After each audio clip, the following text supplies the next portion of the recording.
Peach Pundit, the podcast, is a conversation filled with the personal opinions of the people who are participating. Any view or opinion expressed belongs only to the person who expressed it and not with anyone with whom that person is professionally affiliated.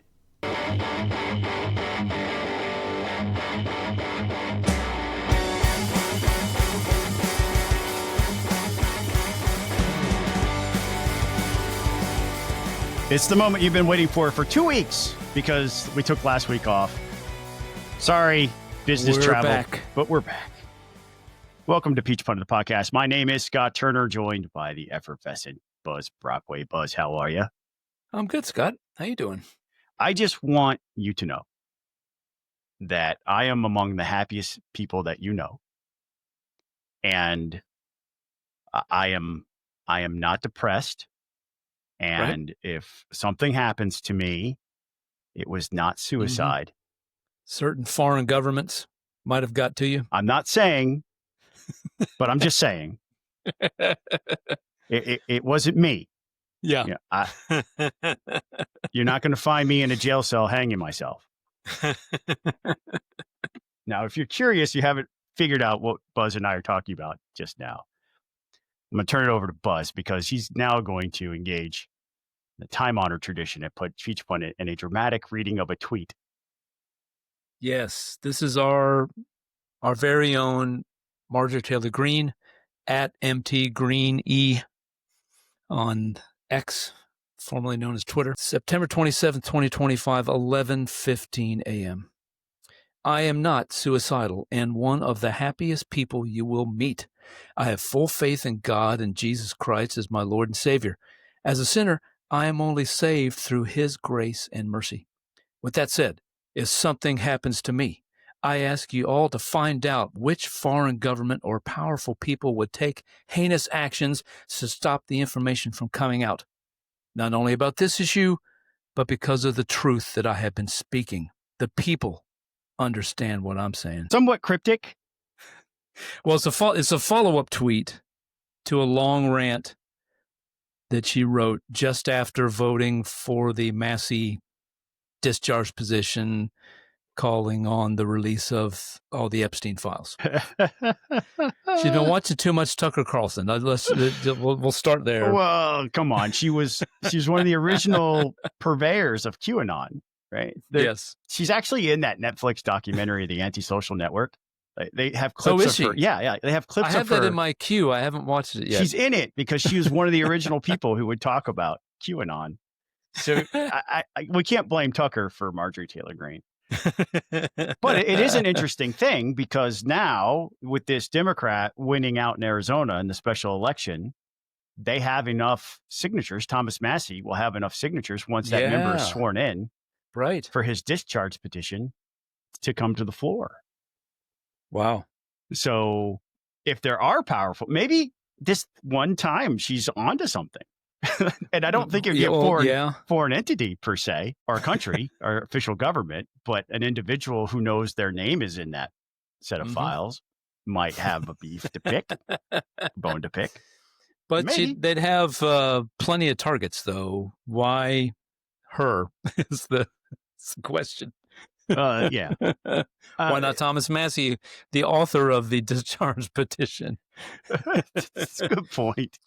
But Scott, did you see, speaking of QAnon and Marjorie Taylor Greene and her love of her very deep concern, I should say, about Jewish space lasers, did you see that Israel has space lasers now that can shoot down incoming missiles? It's awesome. They're loaded like little on the back of little trucks. They wheel them out where they need to. They spot the drone or the missile coming in and zap, it's gone. Which is better than, I guess, conventional weapons, which could cause collateral damage. They don't run out, right? They you just need power. You don't need to manufacture Iron Dome missiles. You remember when Hank Johnson was on this Guam could tip over thing? Yes. Right? He was like, I'm concerned about too many people being on Guam because it might capsize, might tip over. Right. And it was like one of the stupidest things a member of Congress could possibly say. And then like a year or 2 years go by, and there's this massive earthquake after he said that. There's a couple years Mhm. after. And Yeah. I wasn't even in office then, but Twitter was still kind of new. There wasn't the massive amounts of traffic and interactions that you Mhm. see now at the time. And I tweeted at Hank Johnson one day after a big earthquake happened near Guam. And I said, you might have been onto something. Yeah. Yeah.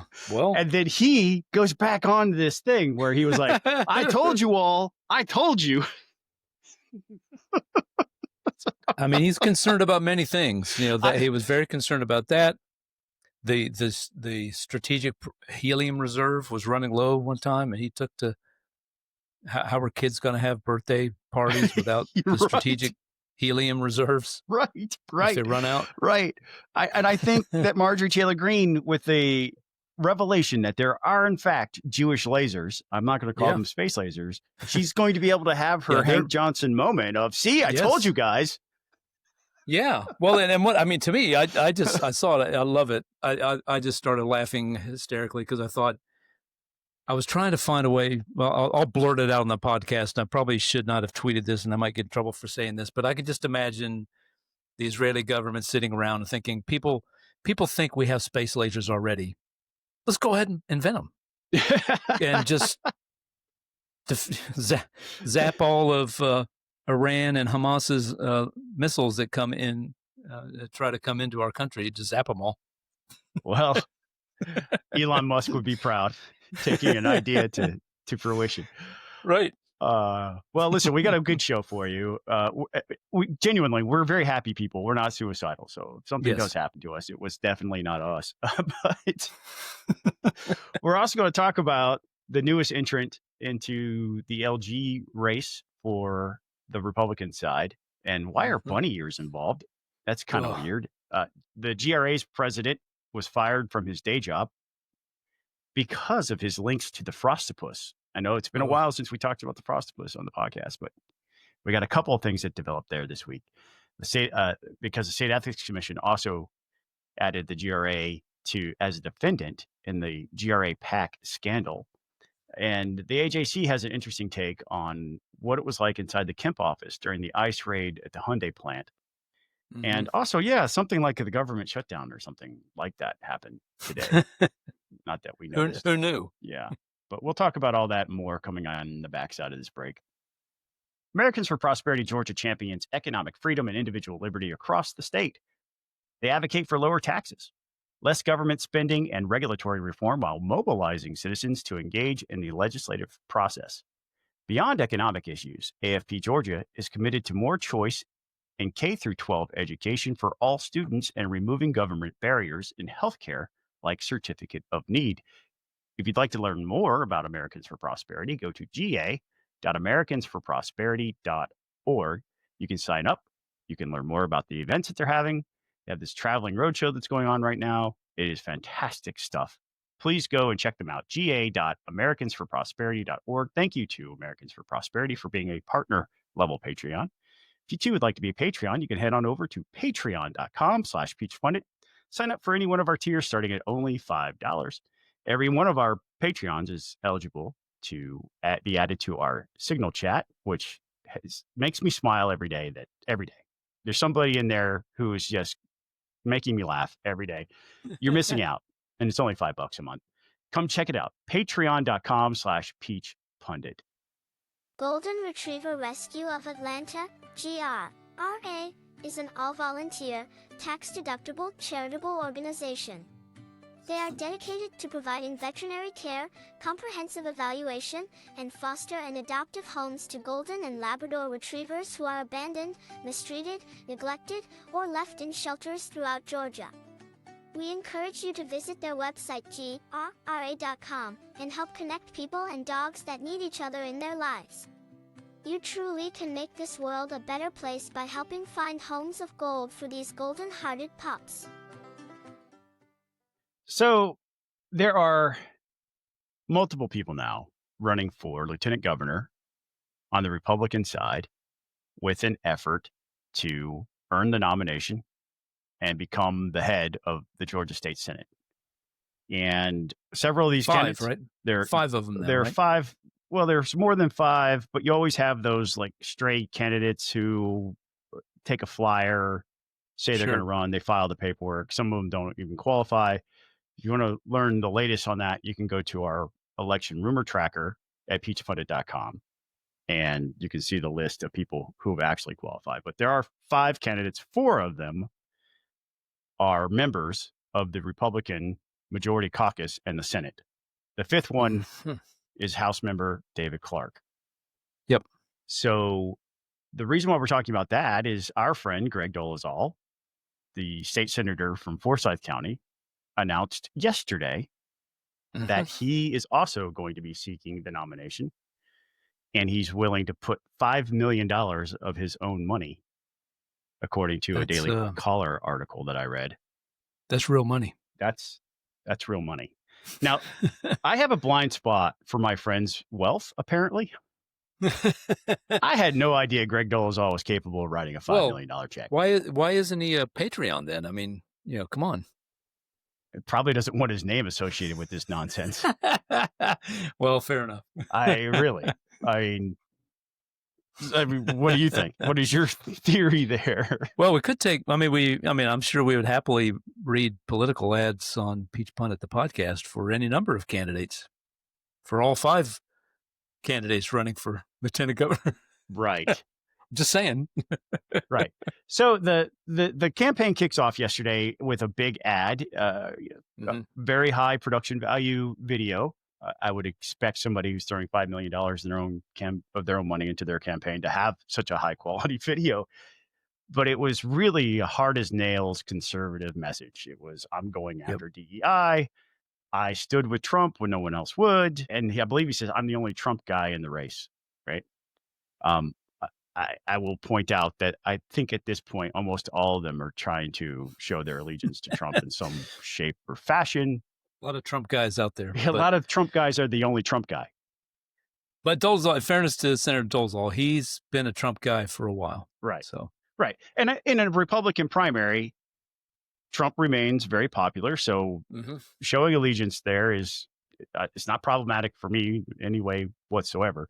Plus, I know Greg Dolezal's policy stances. I also know who he is as far as what he believes. And I don't think he's saying anything that he doesn't believe here.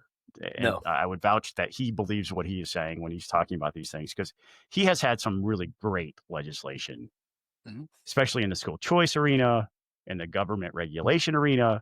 He's genuinely a limited government free market guy. But he has enough of a policy background, I think, that he can really create a policy lane that I don't think that some of the candidates are able to keep up with him on that.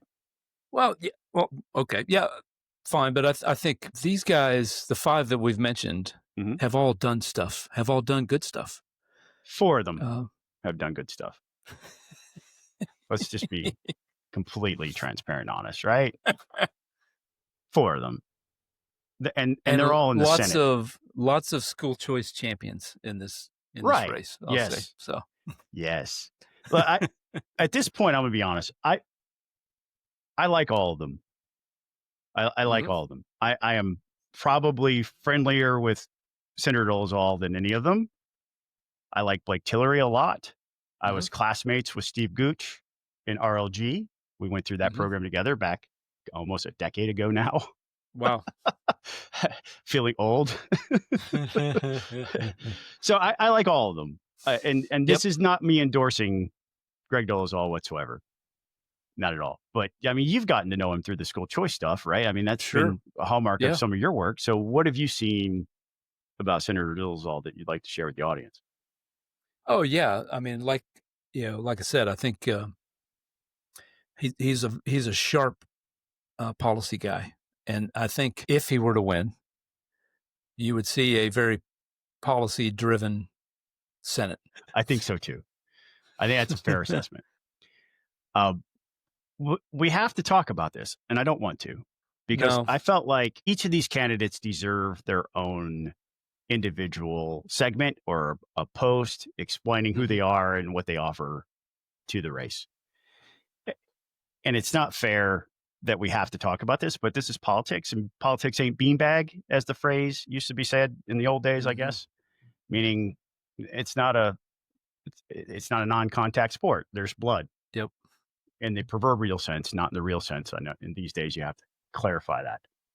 But the day before Senator Dolezal made his announcement, the lobbyist class, along with selected activists and staffers, got a text message from a number 404-448-1517.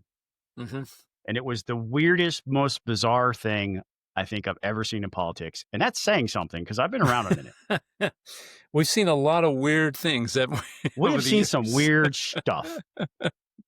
Weird stuff. Right up there at the top. This is among the weirdest things I think I've ever seen. And it came via text. And the language used below a video said, "Dearest Greg Dolezal, the truth shall set you free," with a bunny emoji. Yeah. www.gregsbunnyears.com. More to come soon. And then when you watch the video, it's a guy sitting in a trash department, backlit, and his face is blacked out, but he's wearing bunny ears, like Easter bunny ears. Yeah, one of those bunny suits that you see strange people wear at college football games and stuff. Yeah, okay. Wink. But he's wearing bunny ears, and he says, I know Greg really, really well. And the truth is going to come out. And that's it. That's the whole video. It was an AI generated video. It very clearly was probably Google Gemini or something of that quality. And there was no more information about that at all. So for the next 24 hours before Senator Dolezal made his announcement, it sort of became a whodunit. Yeah, I mean, I got the text, and like 30 seconds later, a friend texted me and said, "What the hell?" I actually sent it to Greg, and mine wasn't "what the hell." Mine was WTF. Like, what are they talking about? Yeah, but that's me. Right? That's my native language. Sorry, Miss Laura. Yeah. Who did it, Buzz? Do you have any suspects? No idea. Right. No idea. I mean, your first thought would be a rival campaign, right? But of course. Which one? Any of them. And why? And what did the bunny ears actually mean? Right. So somebody told me it's a Playboy reference. That's the theory that's out there. Right. That's one theory. There are other theories that are out there that are more disgusting. You can use your imagination, but to me, they're not worth repeating. They're that gross.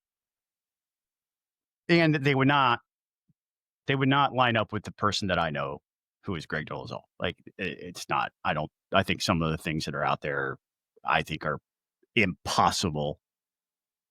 That's always my experience, Scott, over the years of being in and around that Capitol building. You hear all kinds of crazy stuff. Mm-hmm. And people in that building, and if this offends people, so be it, dream up some really weird stuff. They really do. About people who inhabit that building. Almost none of it ends up being true. Right. And I think that's it's just created a lot of speculation. A very small percentage of it ends up actually being true. Right. So here we are with this thing coming up. And by dinner time, another website had popped up. And that website was directed at Steve Gooch. The text on that website said, "Dearest Steve Gooch, your team is sloppy and unclever." And it had a very similar video, another AI generated video. And this video was more explicit, or at least not explicit, less mysterious and easier to discern right what the meaning was. Right. Oh. And before I even go any further, don't shoot the messenger here. Okay. I didn't cause this stuff to happen. Buzz didn't cause this stuff to happen. It happened. Somebody did it. it wasn't us. And of course, a lot of people are saying it's not them right now. Almost everybody. The person that did it or the campaign who did it, they are not coming forward to claim credit. They're not brave enough to do so. But the actual voiceover for the guy this time says, I get Maybe we should just say. Now I'm going to say it. It made a direct and specific allegation against Steve Gooch, right? Which would not be in keeping of the Steve Gooch that I know either. So the guy says in the video, Joel, whoever that is, Joel likes the furries, so I get the bunny ears. But does Shannon know about Christina and the St. Regis? That's it. That's the whole video. The video was taken down, but the website remained. I have the video. I captured the video. I posted the video at peachpundit.com. It's there. The meaning to discern there is obviously an accusation of infidelity. And so we've gone from this weird, like nebulous bunny ears video to an accusation of infidelity. It's kind of a play on the Sean Connery's line from the Elliot Ness movie. What was that? The movie about Elliot Ness. Busted up the Untouchables. Untouchables. Yes. If they punch us, if they knife us, we come back with our shotguns. Right. Right. I for clarity, and in my conversations with Senator Dolezal, he tells me that that website with the video and the St. Regis comment is not from their campaign. Mm-hmm. So I don't know. Look, you could did I remember in your post? There's no definitive proof that the bunny ears thing came from the Gooch campaign. Right. So there was some accusations that it came from Gooch. And part of the accusation and one of the details of the accusation and the reason why they thought it came from Gooch was because the domains for each of the websites of the Gooch official campaign site and the bunny ear site were registered at GoDaddy. But that's millions, not. I have domain names registered at GoDaddy. That doesn't mean I was involved. And everybody who has a domain registered, so we're talking millions of sites around the world who have their domains registered at GoDaddy, they're going to have the same name servers, right, as everybody else. And it doesn't, but the web traffic goes somewhere else. And I was able to determine that the IP addresses for both servers that host those websites are in different web stacks. They're not in the same building, let alone the same. So we've got a lot of accusations. It doesn't, and that doesn't exonerate the Gooch campaign. It's not obvious. It's not proof. It's not obvious who put it up. That's all I'm saying. Okay. Right. So let's talk about why I thought it was important for that video to be there and for it to remain and for us to have it and for you to be able to go and see it because it's so inflammatory. Mm-hmm. It is extremely inflammatory to make an accusation like that.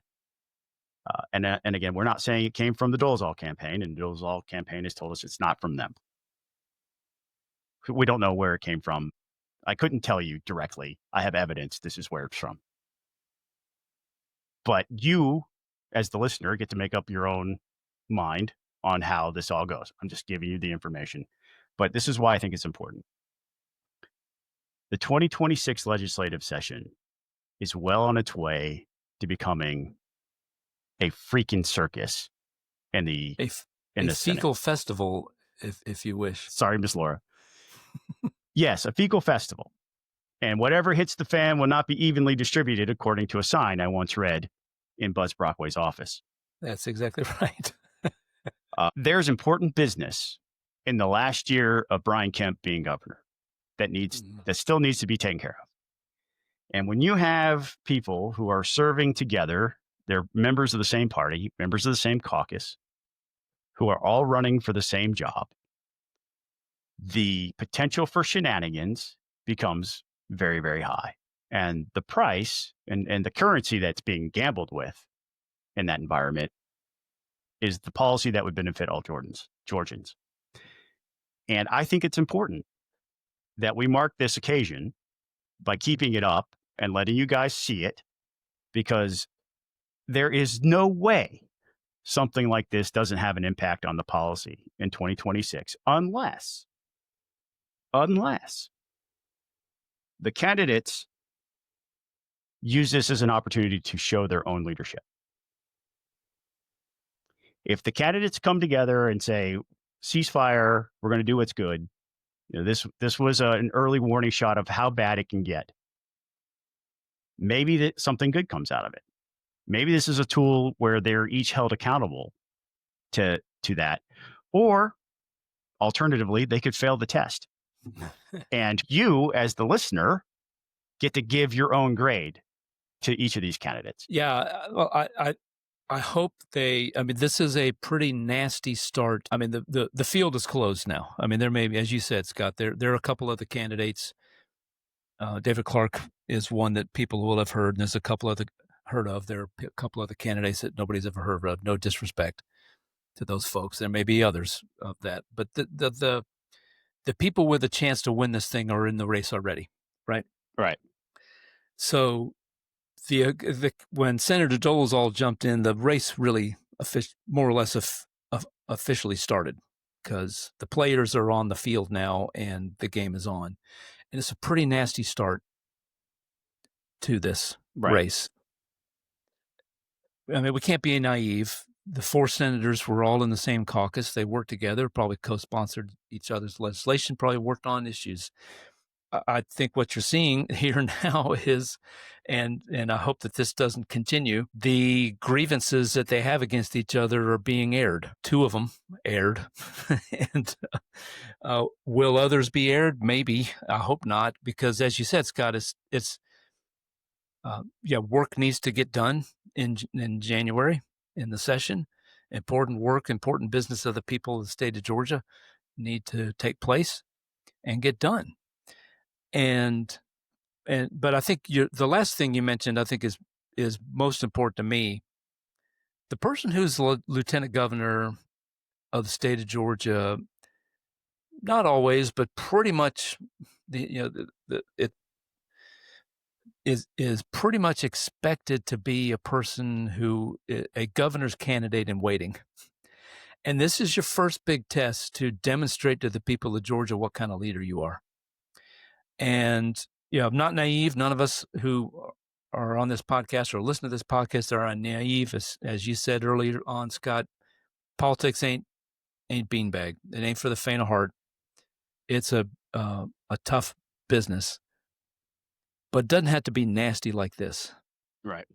You can be tough and you can fight hard, and you can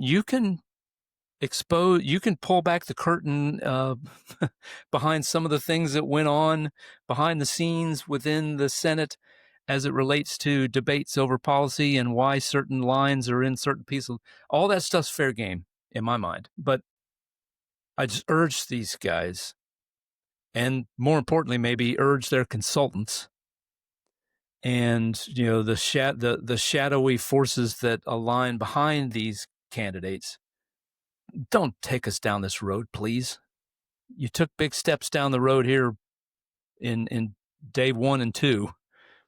Let's knock it off and let's have a real debate. Because these guys are going to agree on like 90% of the issues, but maybe 95% of the issues. But who's going to cast a vision for a future for Georgia? Who's going to cast a forward-looking vision of what kind of state we want this to be and how we can build upon the successes that we've all had under Republican leadership and take us to a higher level?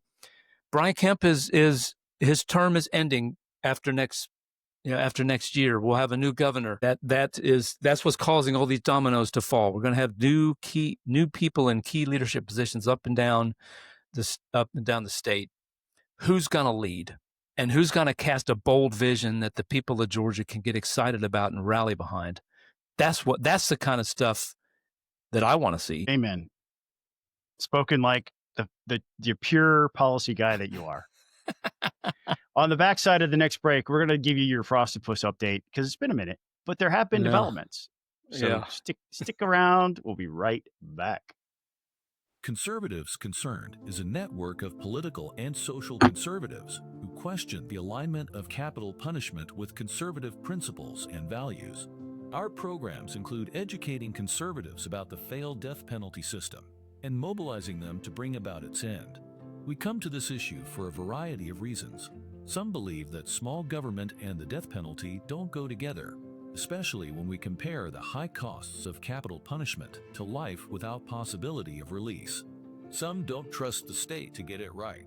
We already know that some innocent people have been sentenced to death, and for others, it may already be too late. Some believe that the death penalty contradicts our values about protecting life. Find out more at conservativeconcerned.org.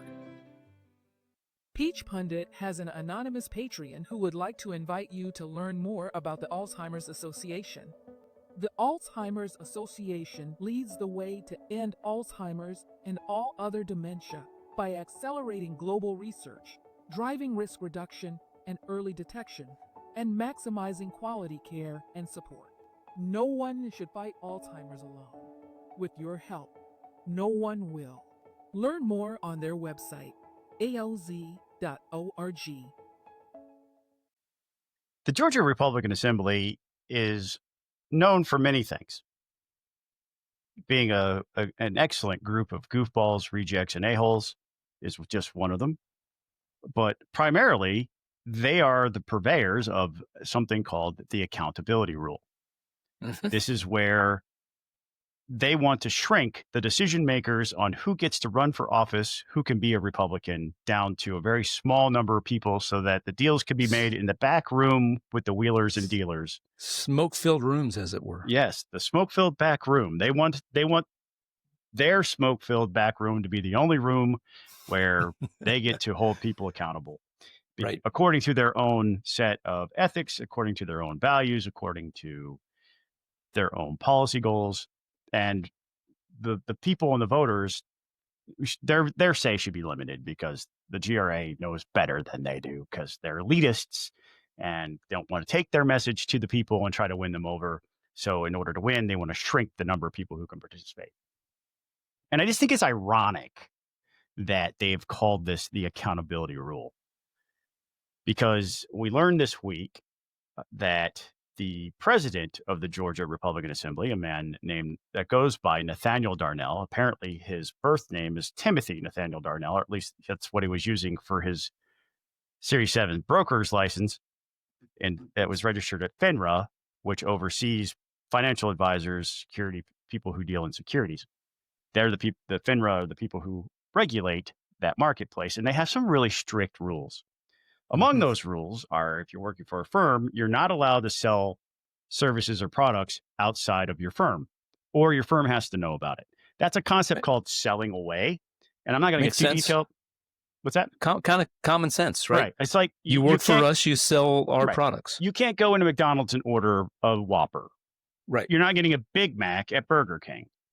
And that's and the part of that is just a trust issue. Like they want to be able to vet the products that are being sold to these investors as something that's legitimate. Well, we had heard for a while that there are people out there. There's an attorney that approached us and told us about his client. I blogged about this on July 30th earlier this year. And his client was steered into the Frostopus, the now hundreds of millions of dollars Ponzi scheme led by Brant Frost Quattro IV and his family at First Liberty. Nathaniel Darnell apparently was pushing people there. We had sent Nathaniel Darnell a questionnaire of things. Hey, did you do this? Are you aware of the regulations? A whole host of questions. I concluded all those questions in that original blog post from July 30th. And we learned this week that Bankers Life, the brokerage that he was employed by, has terminated Nathaniel Darnell specifically for selling away and communicating with clients outside of approved channels. This is not me speculating. I'm not making this up. This is actually on the FINRA broker check website that is linked in a post that I posted yesterday about this story. Buzz, what's your first reaction when you hear a guy who says the accountability rule, and is now obviously paying the price for his links to the Frostopus? Well, scripture comes to mind. You're snared by the words of your mouth. I believe it's in the book of Proverbs. Mr. Darnell, at least, sadly, has snared himself by his own words, by wanting accountability for others that he himself is not. But I mean, I hate to put it this way, but we've seen this over the years with activists who are proudly carry the GRA label. Party rules aren't that important. Robert's rules, the rules of how to conduct a convention and a public meeting of a Republican Party, that not that important. What's more important is, in the minds of many of these folks, is just we want what we want, which is we want to be in charge so that we can hold those daggum rhino elected officials to task. And kind of ironic that they're the ones now being held to account. Yeah, by authorities. Yeah. Right? I don't want to dance on Nathaniel Darnell's grave. I've never met him. I have. He's weird. He comes across to me as aloof, weird. I don't know. He's never given me a good vibe. Yeah. And I've always kind of felt like he was looking at me like I was, I don't know, like I had 3 heads or something. It was a lot of people look at me that way. I don't know why I'm singling him out. There was something in your post, Scott, that Darnell's former employer claimed damages of $1 million. It wasn't his employer. It was the client that he steered to the Frostopus. So there was it's a separate arbitration claim. So the timeline there was September 10th or 11th. I might get the dates one day off. Yeah. But the day before he was terminated, they received an arbitration request. And the requested damages were $1 million for Nathaniel Darnell selling away and pushing this investor to the Frostopus. And they're asking for $1 million from the firm. Bankers Life is now potentially liable for that because they are supposed to be monitoring and auditing their brokers. Yeah. And if they fail to audit and fail to catch this happening, it creates liability civilly. Yeah. For the brokerage, which is probably, I don't know this definitively, but it makes sense. That's why he got fired. Yeah. I don't know what the remedies here are. The person who's filing the arbitration obviously lost money and wants it back. Right. And is going to, by filing an arbitration, probably indicates they're going to pursue somebody. Yeah, to get their money back. Because there are the three lanes here, and this is what the attorney Craig Kugler told me back in July when I first got connected with him and we started talking about his client's story. Yeah, the first lane is the SEC lane, and so the SEC civil case, they freeze assets, they put the receiver in place, and they also say that anybody they list the individuals that are not allowed to be sued civilly. So this case for Craig Kugler and his client, they cannot sue the Frosts because there's a freeze, no pun intended, on suing the Frosts until after the receiver completes their work. So that's the SEC lane, and that's the first lane. The second lane is the criminal lane, which we talked to BJ PAC. And if you didn't watch that episode with BJ PAC, former U.S. prosecutor, very informative, very enlightening, worth your time. Take 30 minutes and watch that episode because he talks about the criminal aspect. And that's the second lane where the DOJ or maybe even the state authorities can get involved. And we also know that Brad Raffensperger's office is investigating this through the state securities apparatus that he has at his disposal too. And the third lane is the civil recovery lane. And this is where Nathaniel Darnell is. Yeah. Because he was involved by making this recommendation to the Frosts. This is an investor. That person lost money. The civil lane includes, because he's a licensed broker, his employer. Mm. So his employer can also be tapped, even if they make an argument that they didn't know and he's gone rogue. The rules are very clear. I mean, I mean, we have no idea how many people. Maybe this is the only person. It's not the only person. Darnell referred. It's not. We know that there are more than there's more than three. And this is the tip of the iceberg. Right. We know that there's at least three, if not more, because there's a separate law firm that the Wolper law firm out of Jacksonville has two clients, and they actually created a pop-up website that's linked in my original post from July, saying they named Nathaniel Darnell. And they're like, if you used Nathaniel Darnell and he pointed you there, we are representing two other clients. Come join us. We'll represent you too. Yep. So, yeah.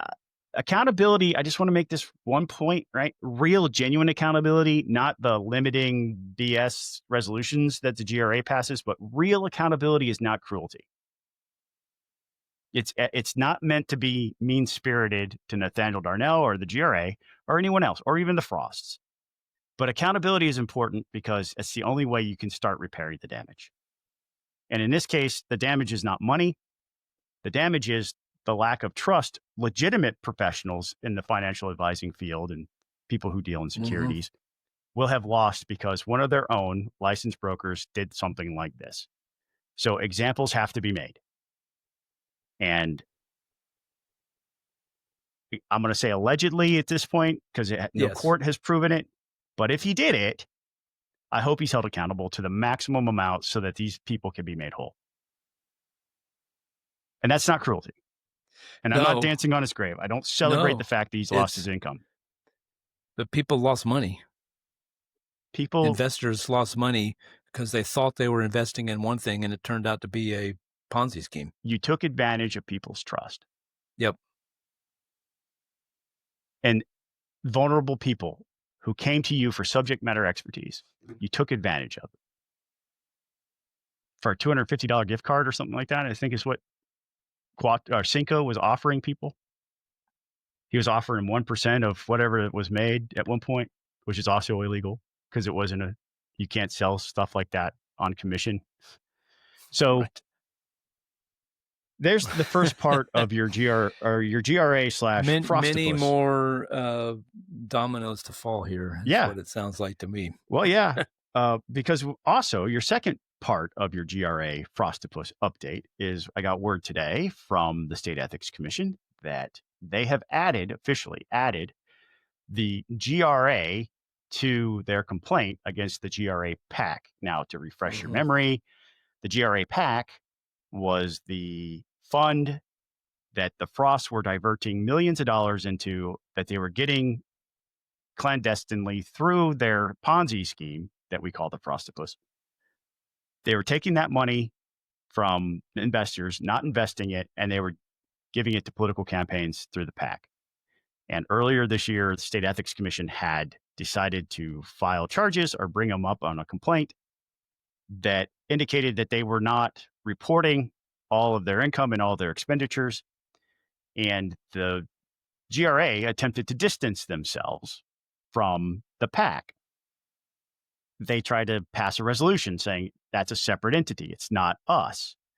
Well, today, after an investigation, the State Ethics Commission amended their complaint to include the GRA and their exhibits in the complaint. Now, and we have linked both the actual document of the amended complaint and the exhibits. They point to all of these very specific instances of people receiving money from the PAC, vendors, if you will. And there's some familiar names in here, but there are also some that I'm going to highlight for our listeners for future reference. Think people like Mobilize the Message and Hazlitt Industries are in there. Names you may not have heard before, but trust me, you're going to hear them again. Because I've got some stuff working on that. You'll hear them again. Hazlitt Industries, Mobilize the Message. But it looked like they were using all kinds of political consultants as well. But they included the mail pieces, pictures of the mail pieces. It would have the GRA logo, not the GRA PAC logo, but the GRA logo. And then it would say paid for by the GRA PAC. Mm-hmm. It's hard to make an argument that these are two separate entities, right? Yeah, I mean, they may be legally, in the sense that there were two, incorporation papers or papers filed for different organizations, but they sure worked hand in hand. They absolutely did. And Yep. I'll also point back that we had a guest post from Sam Thomas, who was a former GRA insider, where it was discussed at meetings. This is our opportunity to fund this PAC so that we can support the candidates the GRA supports. Mm-hmm. It's hard to say they weren't connected. Yep. I will also point out to you, Nathaniel Darnell remains, as of today, the president of the Georgia Republican Assembly. Stop talking to me about accountability. Well, I mean, we talked about a while ago how the Coweta County Republican Party, Brandt V, is no longer chairman. However, he was given another position of authority within the Republican Party by being a member of the district committee. So, again, not quite full accountability there. I don't think they know what the word means, but they're going to find out. Yes. They have progressed out of the FA stage and into the FO stage. It's true.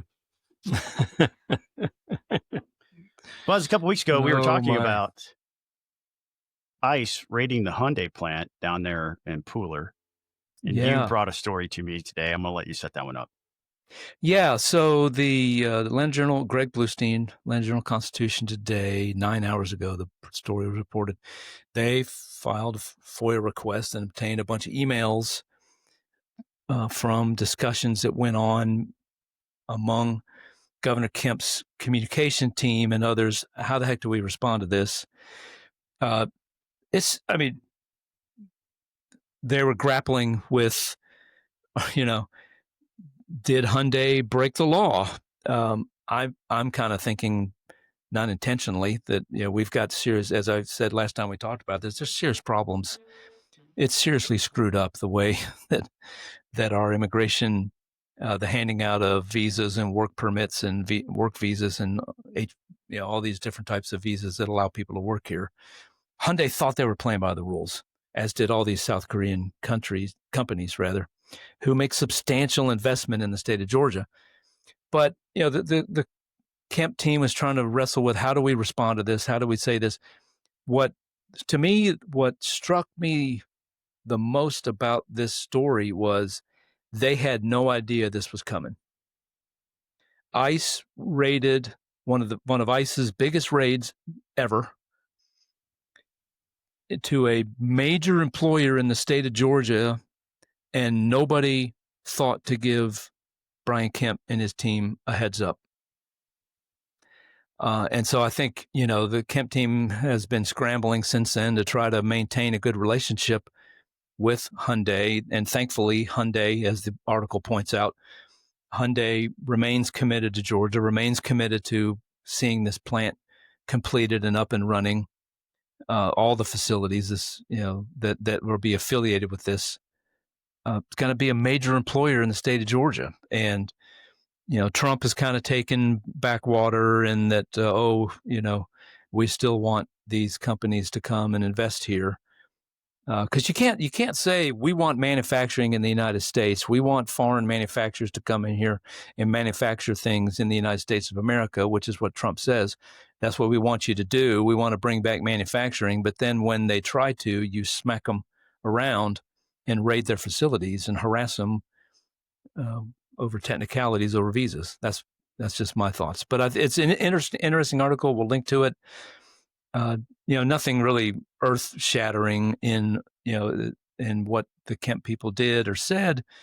I was just struck that nobody in Washington bothered to pick up the phone and let the somebody in the governor's office here in Georgia say we're fixing to raid a big, huge manufacturer in your state.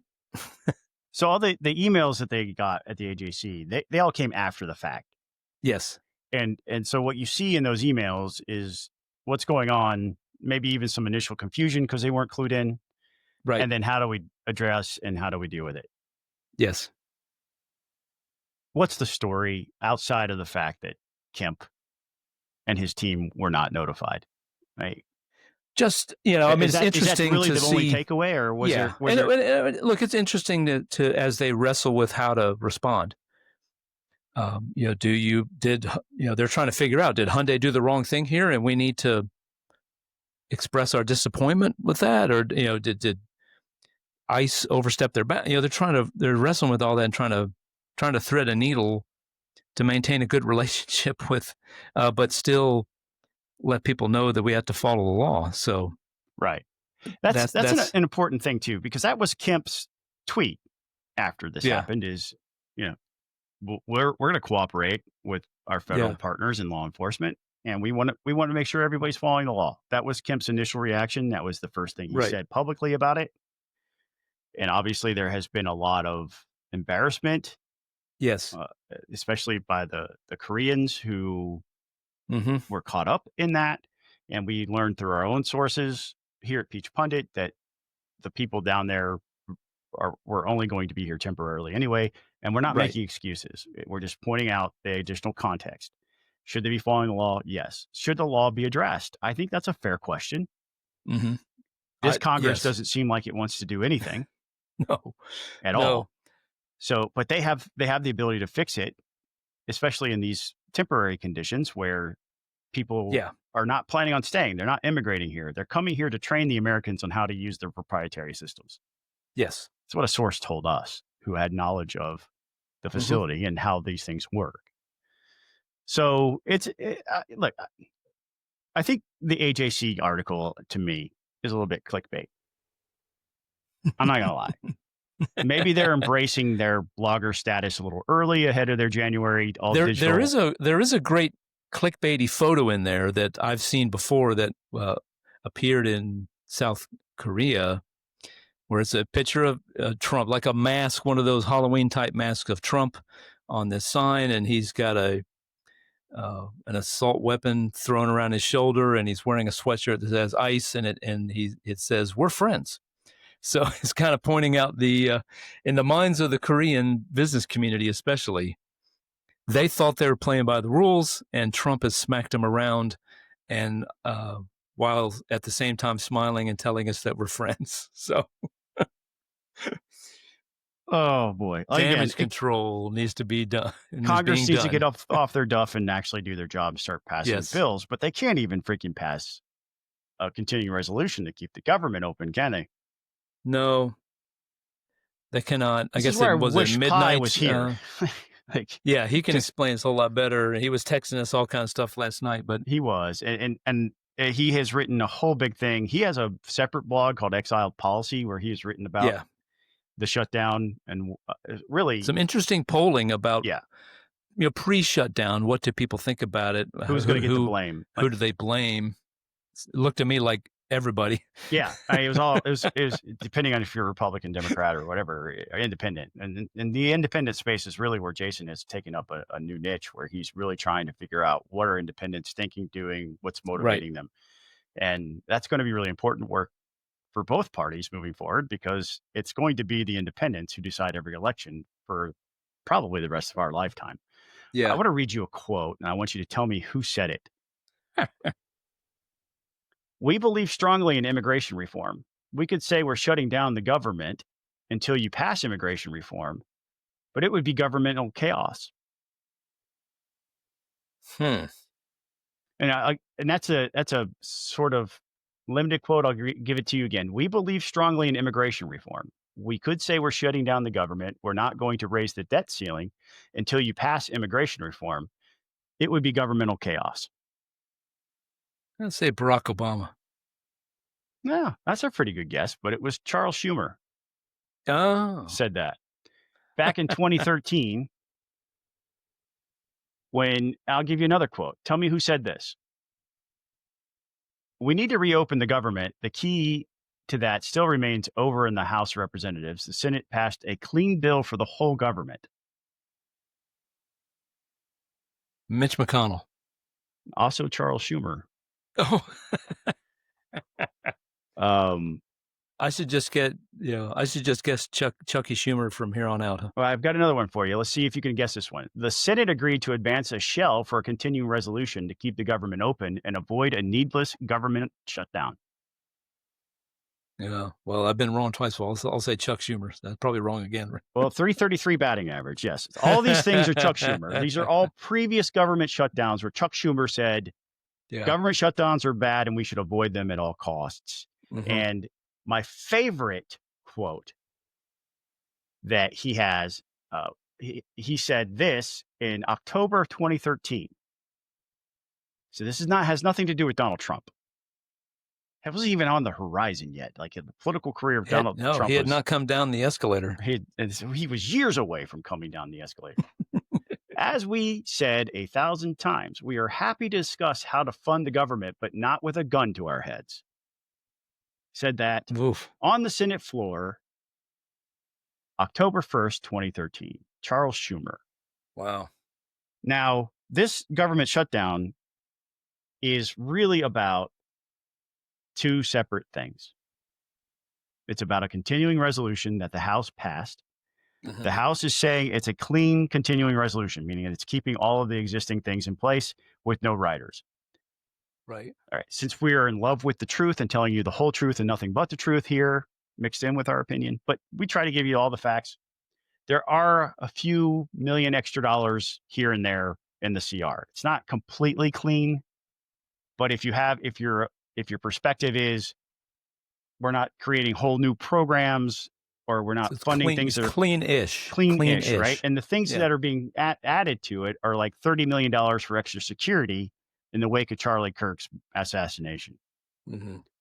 $30 million on the CR. I don't know what the total dollar is. It's a drop in the bucket. I know $30 million sounds like a lot to us because we're not millionaires. Right. We're not Greg Dolezal over here. But $30 million in the grand scheme of things to improve security, an argument can be made. That's probably going to be money well spent in years to come. But those are the types of things that were added to the CR in the House. So even though they're saying it's clean, but that's it.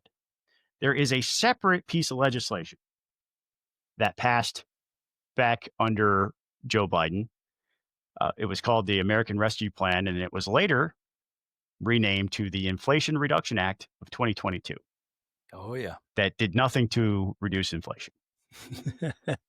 But that act temporarily expanded premium tax credits for Obamacare.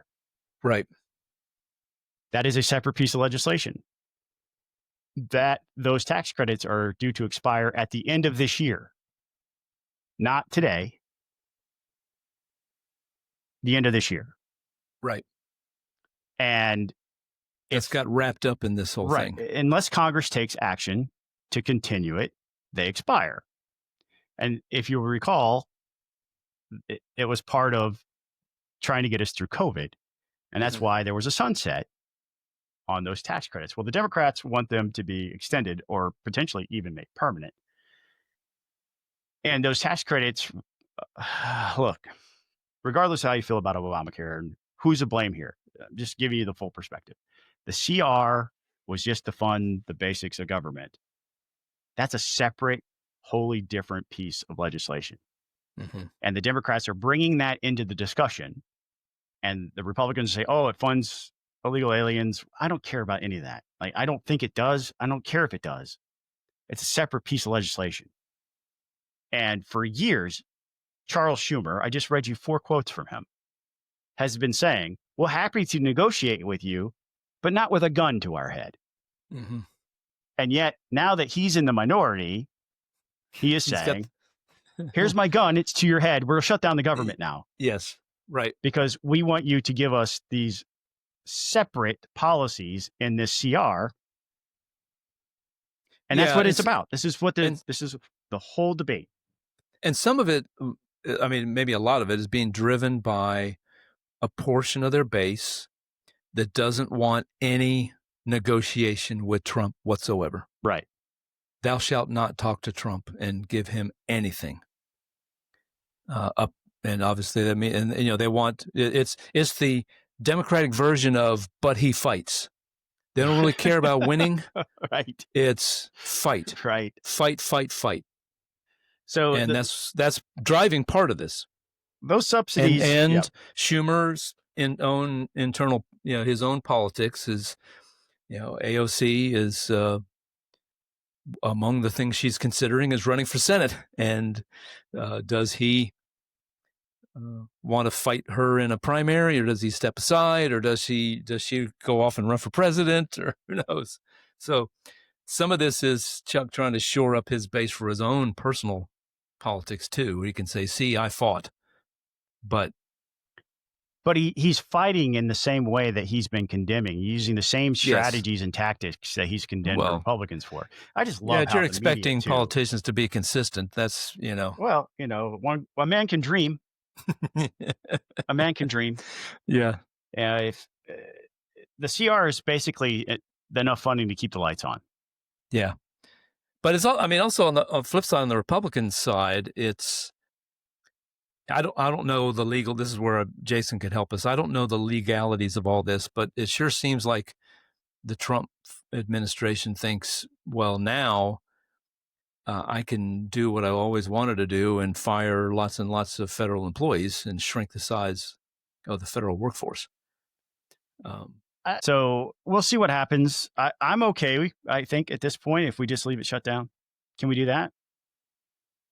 Well, I mean, so they changed it now so that I don't remember when the change was made, but Social Security recipients are still getting their checks. And, I guess you're not going to get mail, but I mean, all the way back in the Seinfeld days, nobody needs mail. I would be happy if the mail stopped since the 90s. Yeah. I mean, that means I'm not getting the bills. Well, actually, they find me in my inbox. Go to if you had a vacation planned and you're on your way to a federal park, you're in trouble. Yeah. Your vacation is messed up. But, if the employees have all been laid off at the parks, maybe you just walk in. Nobody's going to stop you. The government's you shut have down. to park at the gate and walk, but yeah.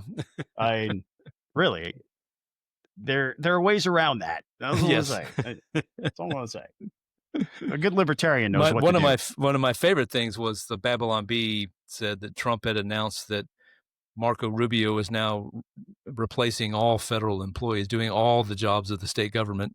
I love it. I love it. And it's always accompanied with one of those photos of Marco on the couch, just kind of exhausted. The very tired Marco Rubio. Yeah.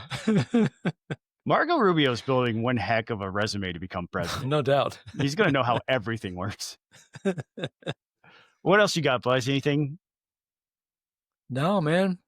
Baseball playoffs are getting cranked up. Yeah. Your Reds. This is beautiful. Your Reds are in the playoffs. The Mets are sitting at home. Because the Marlins are petty AF. They really are. I mean, they always have been, man. The Marlins. Good Lord. So the political part of the podcast is over. We're going to talk about baseball for a minute. Yeah.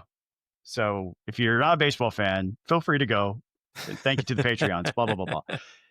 The Marlins are so petty. They still had a mathematical chance of making the playoffs going into their last 3 games of the season. They were not out of it mathematically. They would have had to have a lot of help. Everybody ahead of them would have had to get swept. They would have had to sweep, whatever. But in the fourth to last game, their number one pitcher, Sandy Alcantara, was supposed to pitch. And they're like, you know what? That's okay. Yeah. We're going to push him one day so that he can pitch against the Mets. So their number one guy comes in on an extra day's rest. Yeah. And mows down the Mets. And ruins poor old Frank the Tank's life. Oh, if you don't know Frank the Tank, he's one of my favorite guys. Frank the Tank's the Reds, the effing Reds is going to have to become my ringtone. I just enjoyed it so much. But the pettiness does not end there.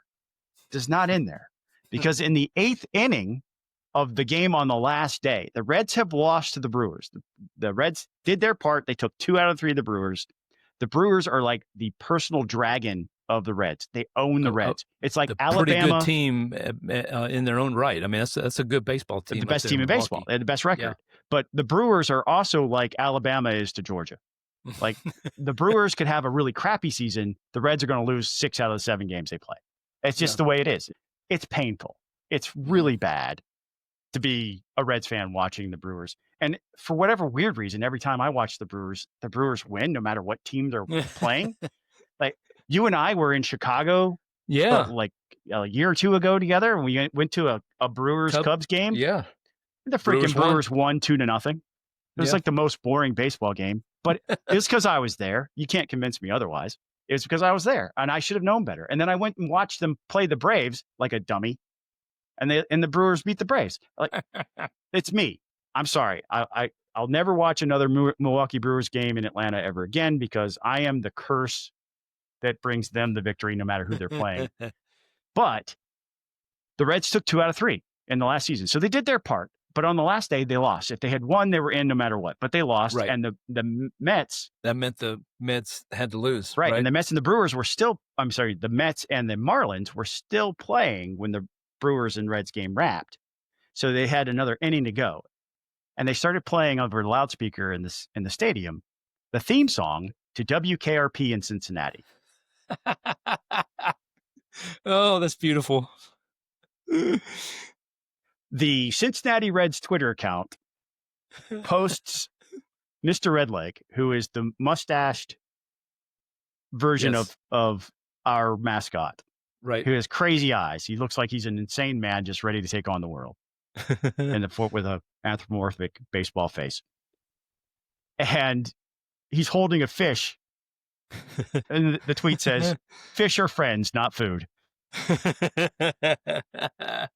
I loved it. Now, we do have to mention big news in Braves country when Brian Snitker announced today that he would not be returning as manager. Yeah. He's 49 years in the Braves organization. He's going to come back as an advisor. As an advisor. I will tell you that I'm not a Braves fan per se. They're my number 2 team. If I'm not rooting for the Reds, I'll root for the Braves. I'll follow the Braves even. But this year, Snitker had checked out, and it was really obvious. Some of the decisions he made, like his players having to tell him that other players were hurt because he didn't notice things that were happening on the field. Some of the decisions that were made. It's probably the best for the Braves organization. But I mean, he came in as like everybody assumed, okay, this is just a temporary thing until the Braves hire a manager. 10 years later, won a World Series. Yeah, a World Series championships and 7 division titles. A pretty good, and just, a lifelong baseball guy, one of those guys who toiled in the minor leagues forever and ever. Just whatever the Braves asked him to do, he did. Yeah. And never played in the majors himself. And like a little bit like Sparky Anderson that way, I think. Mm-hmm. And one of the more successful runs, 10-year periods in Braves history. Yeah, it ended badly. The last 2 years have not been good just because of, a lot of it just frankly because of injuries. Sure. They're decimated. And you're competing with teams that are spending $300 million on their payroll. Right. Like the Mets. Like the Mets. There are only 2 teams in the history of baseball that have never made the playoffs after spending $300 million on their payroll. And they're both the Mets. Yep. I love it. Now we just need the Yankees to take care of business against the Red Sox to take care of business against the Yankees, and we'll be good. I generally do not like teams from New York, if you can't tell. No. Any team from New York. I don't care if it's the Philadelphia, Jets, the Giants, the Yankees, the Mets. Well, they're in the Ryder Cup that's in New York, somebody chucks a beer can or a beer bottle at Rory McIlroy's wife. Rory wants to go fight him. Did you see Chipper Jones' reaction to that? Yes. So Chipper Jones had that really good. I didn't watch any of the Ryder Cup. Golf is not my thing. I know. Calm down. Calm down. Augusta's out there. I know. You don't have to compete with me for tickets to Augusta. I'm never going to apply to be in that lottery. I don't care. I don't care. You can care about golf. I do not. It's okay. It's okay. But Chipper Jones made this really good point. He never allowed his family to travel with him to New York when he was playing in New York. And he said, is that fair? No. But that's the reality. Yes. It's a different culture there. And I'll remind you, Chipper Jones stopped playing for the Braves 20 years ago. And it hasn't gotten better. No, it hasn't. And a subsequent tweet, somebody said, what about Philadelphia? He goes, never. Philadelphia either. Never. Right. And that's just being responsible. And quite frankly, there was this time when Chipper Jones' Wikipedia article, it was actually the article for Shea Stadium, who owned Shea Stadium, and it was a link to Chipper Jones. Because he owned the Mets. Well, look, man, I mean, switching sports here, Trey Young goes up there one year, 4 or 5 years ago now. We beat the Knicks in the playoffs. Knicks were supposedly this awesome team. And the Knicks crowd was chanting F Trey Young.